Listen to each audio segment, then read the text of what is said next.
Hi, I'm Jackie Tantillo, and this is Should Have Listened to My Mother. A big thank you for all of our loyal listeners. It's so great to know that you're back every week. And thank you if you're new to Should Have Listened to My Mother. It's great to have you joining us on this journey of exploration of the women that have been influential in our lives, whether because of or in spite of how they conducted themselves. They have left us lasting impressions. You can find Should Have Listened to My Mother all over social media, including my Simplecast site, which is SHLTMM.simplecast.com, as well as Spotify, iHeart, Apple, YouTube, etc. We'd appreciate a like or rating, and feedback is always beneficial to our team. My guest, Elinor Moshe, considers herself an ambitious and driven leader. Originally on track for a career as an architect, she realized she didn't exactly jive with her studies and thought perhaps she'd be better suited for construction management. However, in a male-dominated career, Elinor says, I stood at the periphery of my career, feeling lost, invisible, confused. I gave away power and the agency over my own trajectory, feeling dulled and limited. Then I realized that diminishing myself to fit in will never work. I realized there's so much more possibility than where I was. I took back control over my career, maintained extreme ownership and unwavering self-belief in my vision and my purpose. The Jewish Professional Women's Network asked Elinor what motivates her, and her response was, my ever-expansive vision, the opportunity to have a human experience, and to be in a position to transform others. My guest is a best-selling author, podcast host, and she wants you to dive deep into who you truly are, what you truly want to get out of life, and how to make that transformational journey. We're going to find out about the role Elinor's mother played or didn't play in her life, and she's joining us now from Melbourne, Australia. Elinor Moshe, welcome to Should Have Listened to My Mother. Thank you so much, Jackie. And I love the title of your podcast, both triggering and something that you want to avoid as well. So it's very smartly done. And thank you so much for the opportunity to converse with you here. And it's a pleasure to have you joining us from Australia. Place near and dear to my heart. I haven't been there, but know many acquaintances, and I hope to get there sometime very, very soon. Amen to that. No matter geographically how near or far we are, we all have that common thread.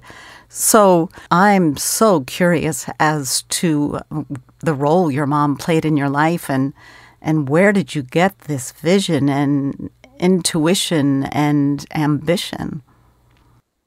Thank you so much, Jackie. The story of my life has been power over independence.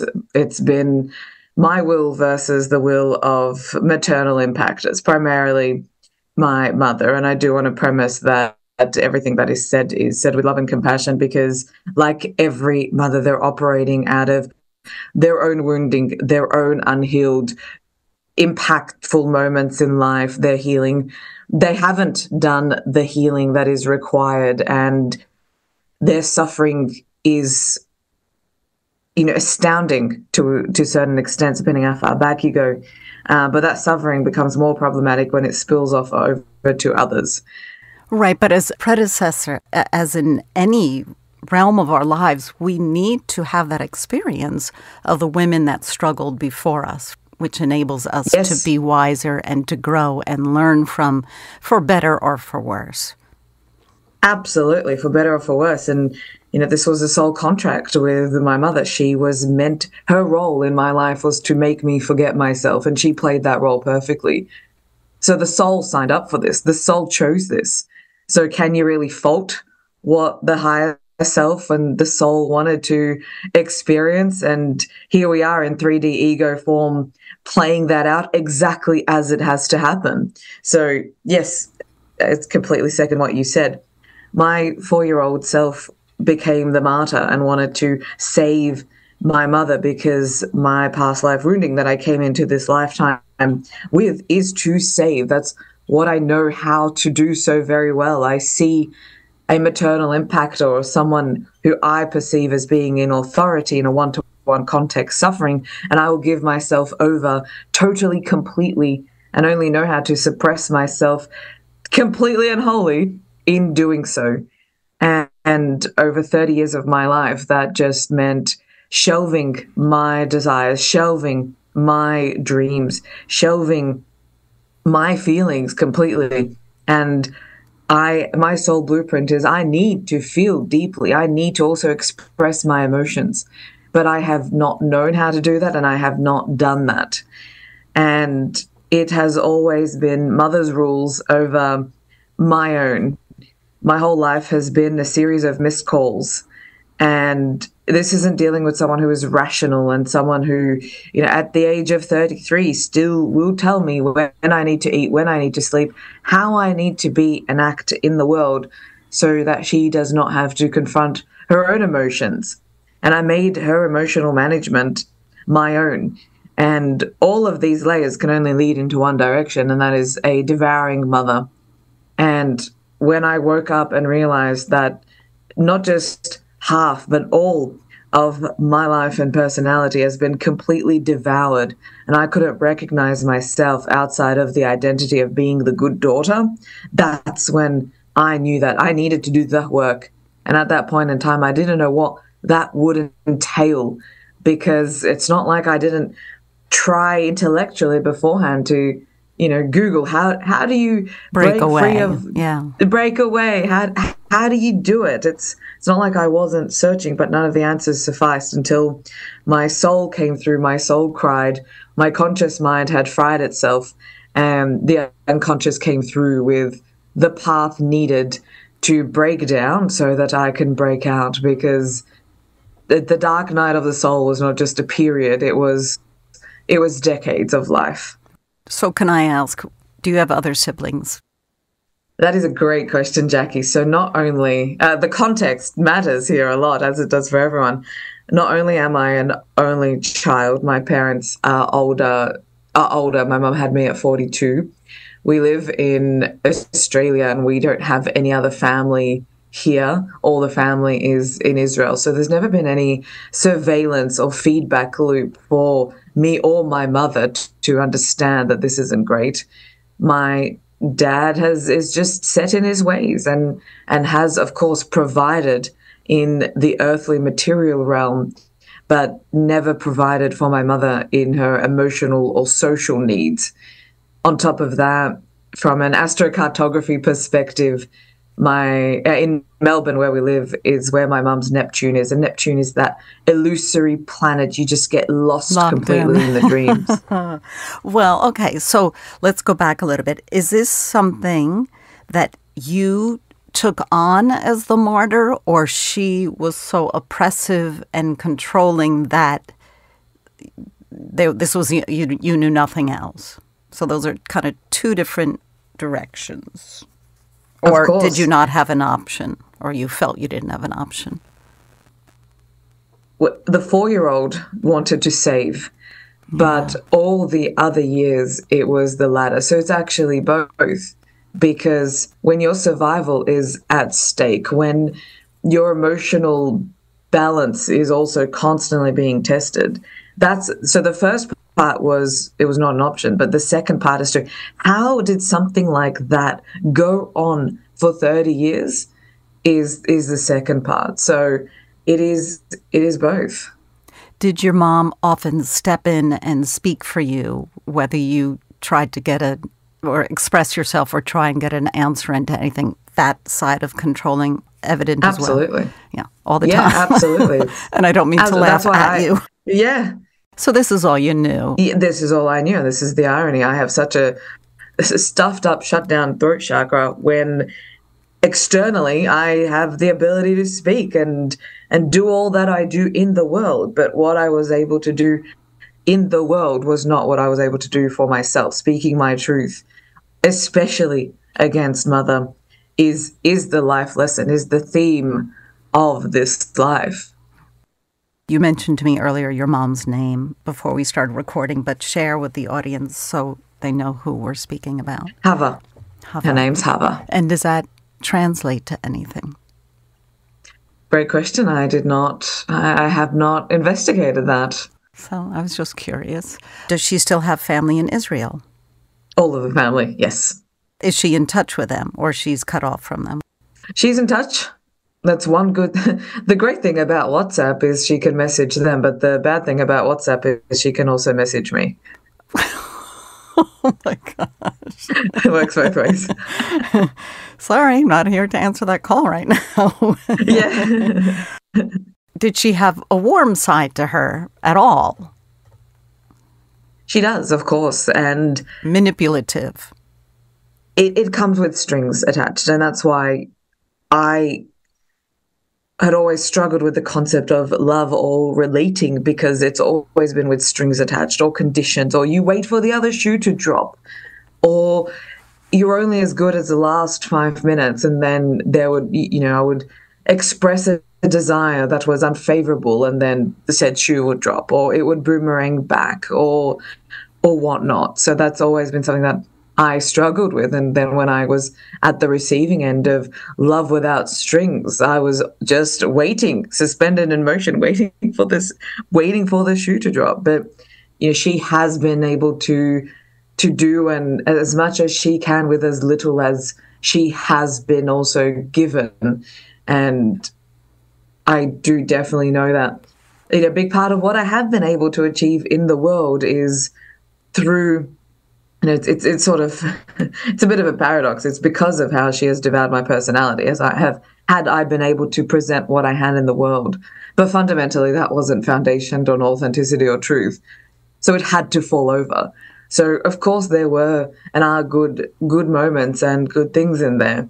But fundamentally, when they're not aligned to your soul, then how good is it and how good can it be as well? As a child, do you have memories of you two laughing and giggling and running through flowers and, loving, or was it constant oppression?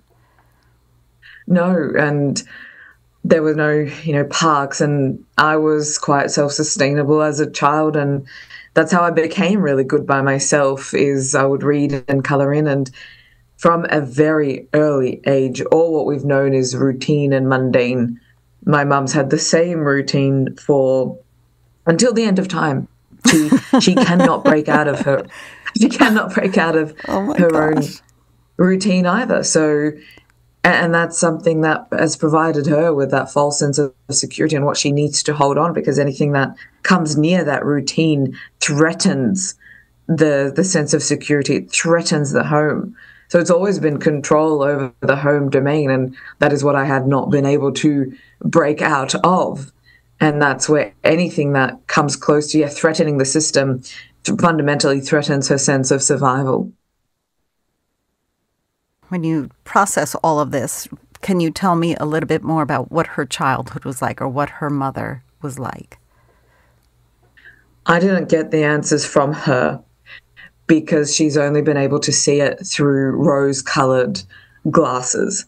I got more answers out of a hypnotherapy session that I did, going back into the lineage and understanding that each generation before her was just as oppressed as the other. And they had all foregone their desires. They had all foregone their dreams. And that, of course, has its consequences, because I was, when I was in utero, then I still carried the signature of her grandma. So you carried the signature of the... Absolutely. You got it all. We don't need got it all. Yeah, we don't need to go too much into that, but you carry that of the generations before you. So whilst the stories that she tells me were all good, and, the grandma baked the cookies and you came home and it smelt like apple pie and all of that. Like, I've heard those stories, but she is not fully cognizant of the weakness in the lineage of women and how that actually played out. And that is something that is clearly too painful for her to explore, because it's just been shut down and suppressed. Something like that cannot come to the surface through her. So you time travel to find out what you need to understand what is actually playing out here. Right. So they always had dominant male figures. The women that preceded your mom, they had controlling male figures in their lives until you were presented and were born exactly the way you were supposed to be. You came out being who you were, and you had to go through that. Yes. It's not easy, but No. Without that, perhaps you wouldn't, or you had the wherewithal, the foresight to explore and say, I want differently. Absolutely. And I wouldn't just say oppressive or dominant men. I would say in this soul family, I would say weak, and men who did not embody what it means to be the divine masculine. So, of course, the divine feminine is going to be distorted or toxic. It's weak men. You know, for my mum's father, I never met him, but he bankrupted her and her mum. And if it wasn't for family support, they would have been homeless. And through that hypno session that I did, of course, it's easy to blame someone like that, but he did it because there was not enough love in the home. So blaming and playing victim Olympics only gets you so far. Absolutely. You know, but I needed to really understand, you know, what is it that I'm breaking here? Because I know I'm the intergenerational curse breaker, and had to stop somewhere because it can't be this way when there's more deadness than aliveness. So it's been both. It's been power imbalances through the generations that does not allow love to come through. Because if you truly love someone, you will only want them to be who they need to be and not project anything onto them. Right, which she knew nothing of that. All she knew what preceded her, right, and what she had been taught. And I don't know how so many people in this world, because I speak to people all over the world, they will often say, regardless of how horrific their childhood was, abusive, neglect, emotional, physical, all that, they still, as an adult or young adult, have been able to say she did the best she could with what she had. And it took me a long time to be okay with that. But some people, it takes a lifetime to get there. So it's pretty incredible that you've gone out on a limb at this young age to figure it out and want to change your map. You get to a point where there was no other way. But it's, even though, yes, I can sit here and say it had to be this way, otherwise I wouldn't be me, or I wouldn't be able to come to who I need to be. But it doesn't mean that the pain is still not there. The work of breaking down to break free is still not there. And it's also reflective of not just the wound with the physical mother in front of me, it's with the great mother, it's with the feminine as a whole. But that's going to be another point of discussion. But otherwise, you know, there was only deadness left. If I had not done what I had done, then all my masculine would just be channeled to propping her up and continuously foregoing myself to, I don't know how much more worse it could have gotten, but it had to be this way. Loneliness, depression, heartbreak, all of those emotions, right? Anger. Yeah, and I did find myself, and just on that depression, if I can add, you know, I did find myself very depressed. And that was, of course, because the past was still playing out in the present. And I'm very active on social media. And I posted that on social media a few times, alluding to, you know, the fact that I'm depressed. And I was staying at my partner's house, and my mum calls me to berate me as to how could I post such a thing after all we've done for you. And I found myself just suspended into silence and needing to defend my own emotions. And it, you know, I'm sharing that to say, well, that's how it's been all my life. Right. To defend. She doesn't understand. My son would say to me, "You're not listening to me." And I'm like, "I'm listening. I'm listening to you. I hear but I heard it, but I wasn't getting it." And to this day, it breaks my heart that, I mean, there was also, you know, he was a young teen and going through everything else, but still, that's on me. You're not listening to me. I was like, I am, but I was missing what he was trying to tell me. And it's hard. Is she proud of who you are today? Yes, in terms of the external successes and whatnot. She is proud. Like what I have been able to achieve, I think is something that she maybe had wanted to achieve but never had. So living vicariously through me. But even the achievements, how great they were, they have come with the rules and the regulations and the sanctions. So she is proud, but hasn't also been able to, and I appreciate that, I do, because not everyone has that level of support, even, with their own parents. So I have had that. But when it's come with terms and conditions, then do you really want that level of proud? You want to be all of who you are and be free to be the person that you are, and then have them proud of you. Right. It's also always waiting for that other shoe to drop, or is there going to be, you're always like a backhanded compliment or something. Has she ever said she's sorry? Or do you have to say, have you ever spoken about this? Like, what, you're doing it again, mother?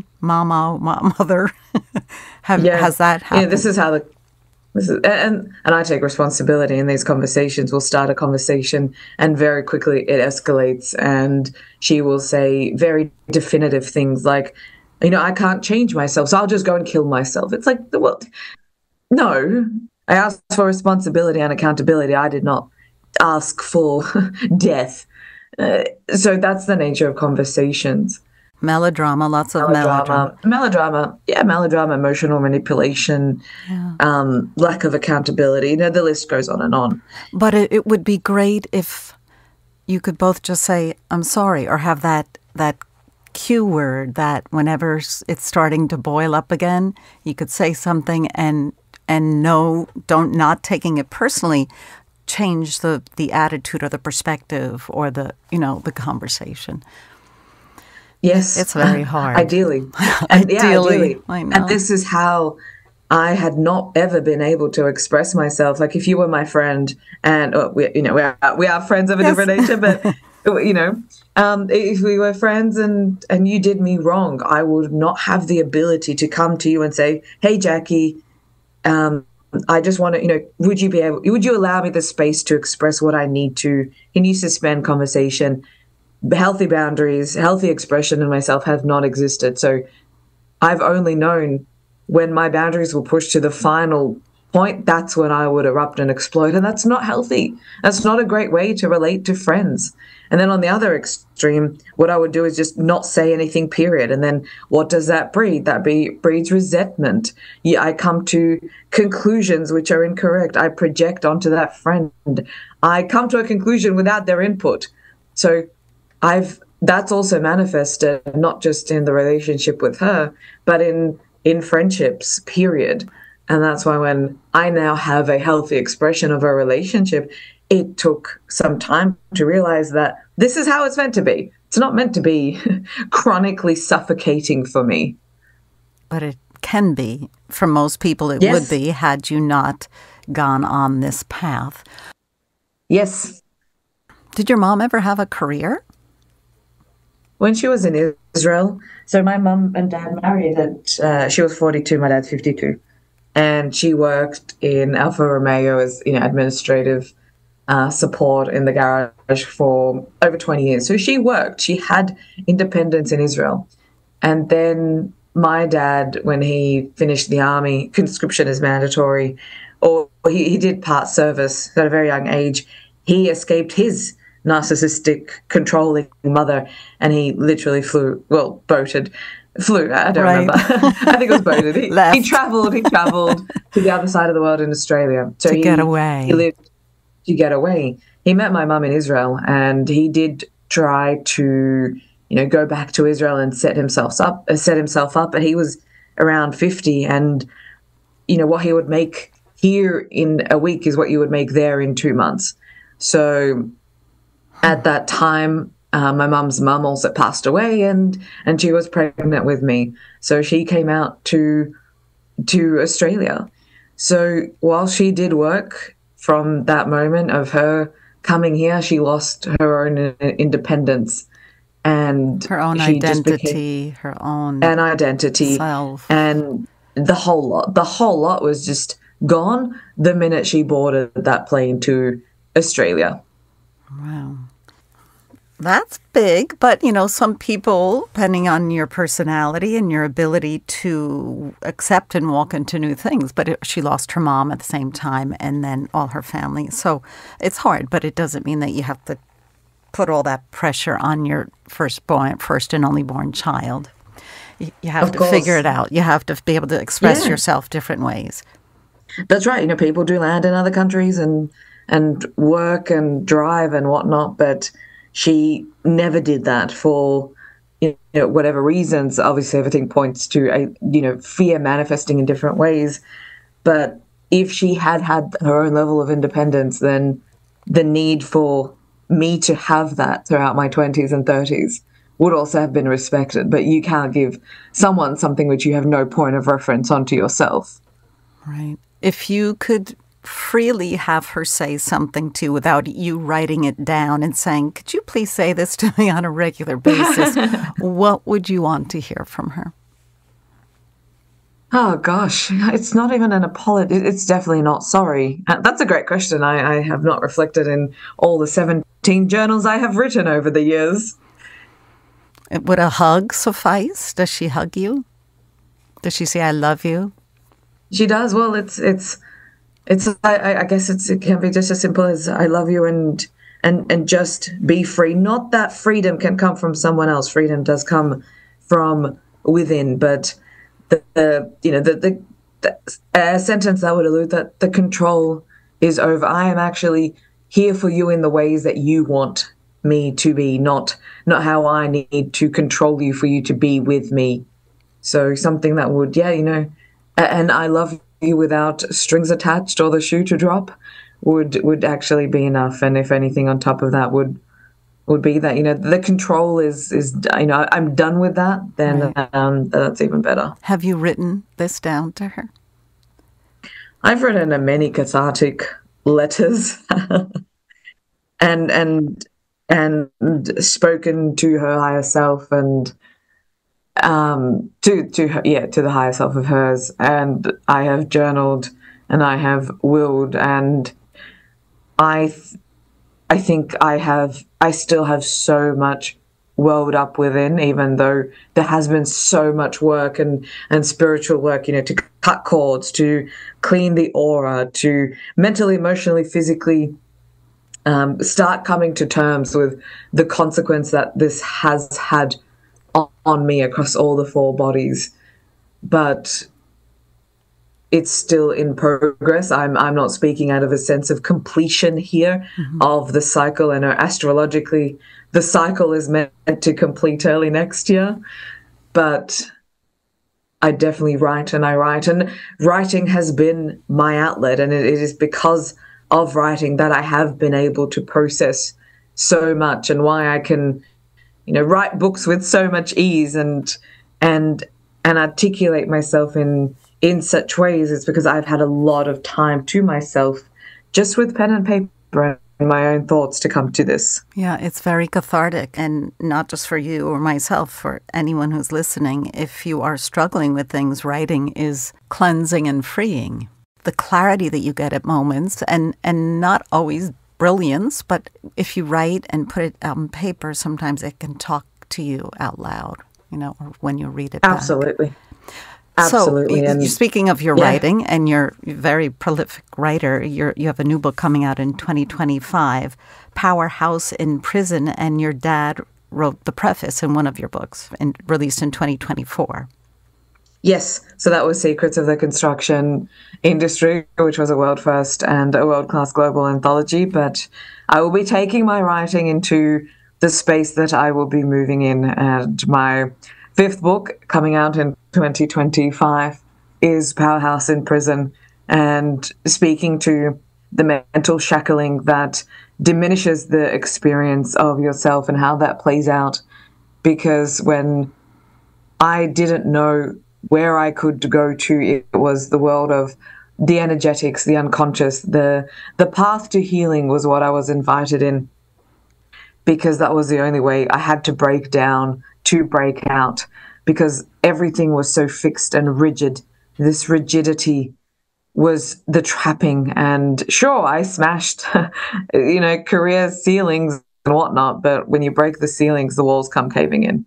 And that's what happened. So the walls had to come caving in, because otherwise I may have not broken out as I needed to. So I'm very excited to release that book. I'm writing it as it comes to me, rather than I need to get this perfectly structured. So I'm excited to release that as well, and to write in a completely different direction than professional practice as I have been. Good for you. Well, I believe that you are your mom's teacher. She needed someone to teach her. And of course, your mom is your teacher.